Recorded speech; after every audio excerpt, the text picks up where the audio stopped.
Why would you recommend the Intel CPU? Did you record this months ago and just upload it today? Can you really recommend 14900K with good peace in mind? That 350W power draw will fry the CPU sooner or later. So it doesn't matter even when it is cheaper, it's going to fry itself in a matter of days or months. Votre dédain pour AMD est très rebutant. Alors, que se passe-t-il avec les problèmes d'Intel et le drame d'AMD? Combien Intel m'y paie-t-il pour continuer à créer du contenu anti-AMD? En tant que créateur, vous avez peut-être entendu ou vu quelque chose en ligne selon lequel il y a des problèmes d'instabilité avec votre Intel 13 et 14e génération. Que peux-tu faire? Que se passe-t-il? Parlons-en. Maintenant, la section des commentaires sera probablement un débat Intel contre AMD et je ne veux pas que cette vidéo le soit, car il y a des problèmes que vous devez vraiment connaître dès maintenant, car votre processeur est peut-être mort ou va bientôt mourir. Vous avez peut-être entendu parler des problèmes d'instabilité d'Intel. Très rapidement, vous avez peut-être vu toutes les autres vidéos. En conclusion, ce qui se passe, c'est qu'Intel rencontre des problèmes avec ses processeurs de 13e et 14e génération qui ont un TDP supérieur à 65 watts. En particulier les i7 et i9 de 14e génération.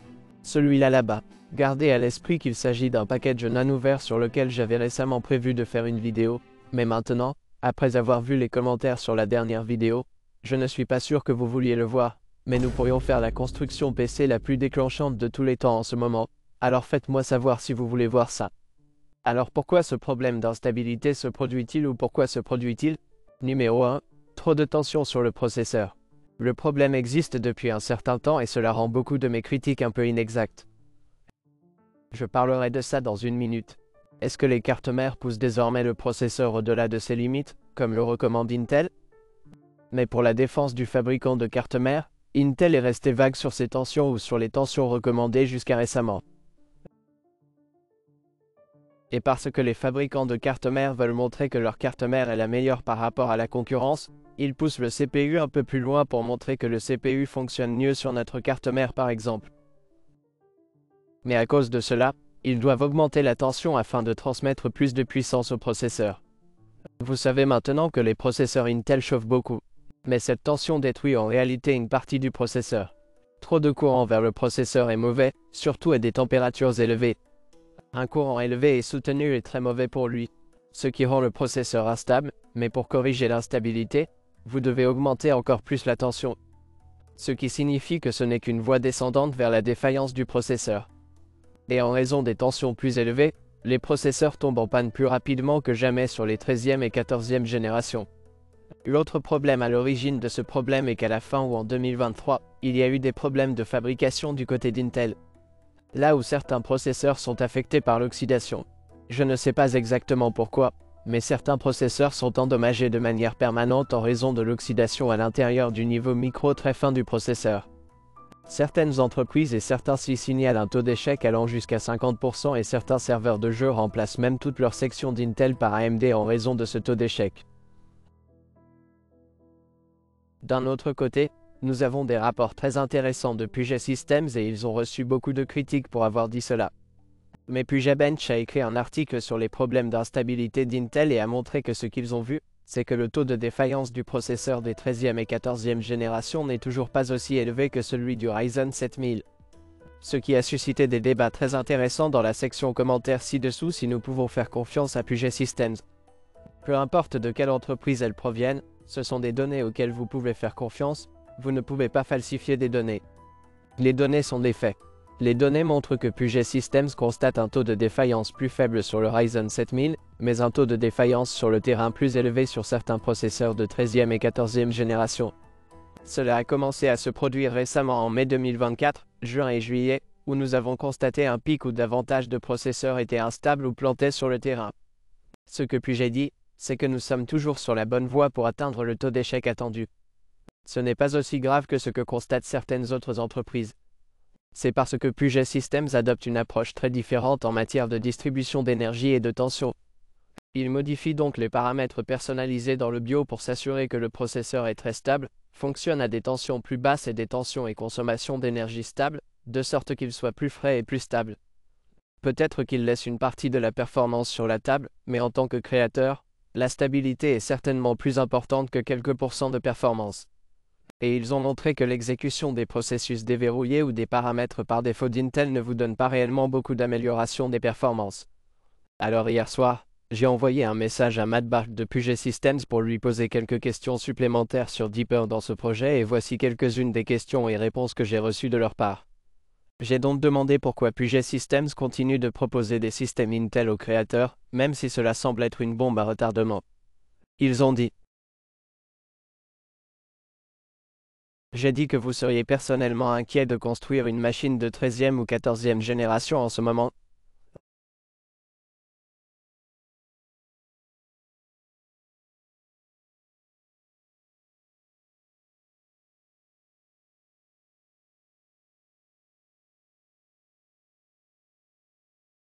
Ils ont dit: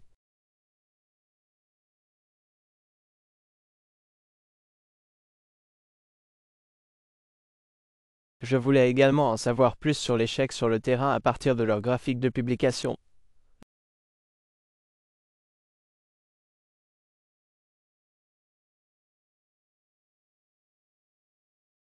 J'ai dit à propos de l'échec sur le terrain mentionné dans l'article, cela signifie-t-il des plantages d'instabilité dus au processeur ou à d'autres matériels ou à des processeurs morts? Puget Systems affirme que cela varie beaucoup.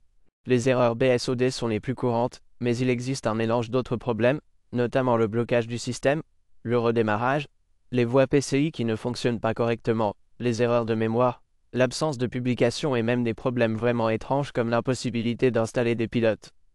En général, si un problème, grand ou petit, est résolu en remplaçant le processeur, nous considérons cela comme un échec.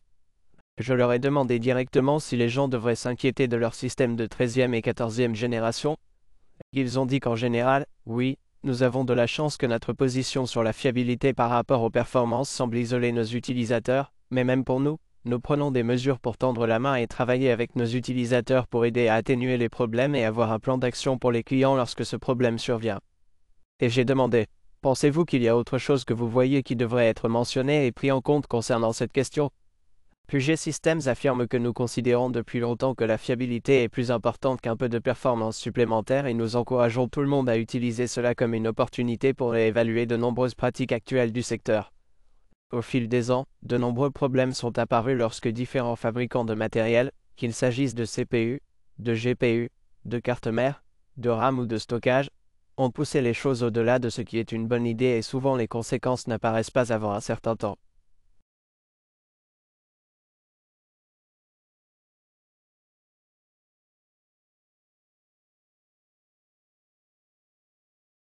Au fait, si vous n'avez pas vu l'article de Puget Systems sur ce problème, je vous recommande vivement de le consulter. Je vais laisser un lien dans la description ci-dessous. Ce qui rend ce drame encore plus grand, c'est qu'Intel blâme désormais certains des partenaires de la carte pour avoir augmenté les tensions, même s'ils sont ceux qui ont eu le problème d'oxydation, tout en étant vagues sur leurs options de distribution d'énergie et leurs tensions, etc. Et Intel a déclaré qu'ils avaient un microcode erroné ou qu'il y avait eu des problèmes dans certaines de leurs pièces où le processeur demandait en fait une mauvaise tension et une mauvaise tension était appliquée au processeur qui est du côté d'Intel. Et ils ont mis à jour quelques microcodes pour essayer de résoudre le problème et les tensions de leur côté également. Donc Intel n'est pas tout à fait bon ici et ils ont promis une mise à jour à la mi-août. Mais le pire, c'est que ce grand drame a eu lieu dans l'approche d'Intel face à ce problème. Évidemment, en tant que grande entreprise comme Intel, je ne m'attends pas à ce qu'ils agissent différemment de ce que nous voyons Asus agir à propos d'Asus RMA ou de Newegg avec leurs problèmes ou de Gigabyte avec leur bloc d'alimentation qui explose. Ils le font tous de la même manière et c'est là que, honnêtement, je suis dans le même bateau que toi. J'aimerais que quelqu'un soit aussi raisonnable que toi et moi et que tu dises: Esperluette-Cote. Écoute, oui, il y a un problème, nous allons le régler Esperluette-Cote.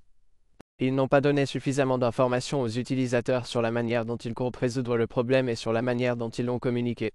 Ils ont essayé de retirer certaines informations, puis vous pouvez aller voir dans la vidéo Gamers Nexus comment l'entreprise se comporte mal en essayant de résoudre le problème. Alors maintenant, que faire dans certaines clarifications? Tout d'abord, quelques précisions.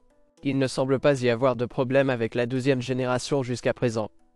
Même si j'ai récemment publié un sondage dans lequel certaines personnes ont dit qu'il y avait eu des problèmes avec la 12e génération et que cela avait peut-être causé une certaine confusion pour vous, j'ai ajouté cela juste pour voir si les personnes qui utilisent ces processeurs ont également eu des problèmes avec la 12e génération, même si les problèmes ne sont pas confirmés. Mais il y a un pourcentage de personnes qui ont également eu de l'instabilité sur la 12e génération, mais ce n'est probablement pas à cause du processeur, mais peut-être d'une autre partie du PC. Il est intéressant de noter que Puget Systems n'a pas arrêté de vendre des systèmes Intel, ce qui me dit simplement que leur problème n'est toujours pas aussi grave qu'il y paraît, car si vous vous souvenez de l'époque où ils avaient le problème des SSD Samsung, lorsque les SSD Samsung se cuisaient en quelque sorte eux-mêmes, ils ont en fait arrêté de fournir des SSD Samsung et ont en fait utilisé Sabre à la place. Mais jusqu'à présent, ils vendent toujours des systèmes Intel, ce qui est un cas intéressant et certaines personnes pourraient ne pas aimer cela. Et j'aimerais savoir ce que vous en pensez dans la section commentaires ci-dessous.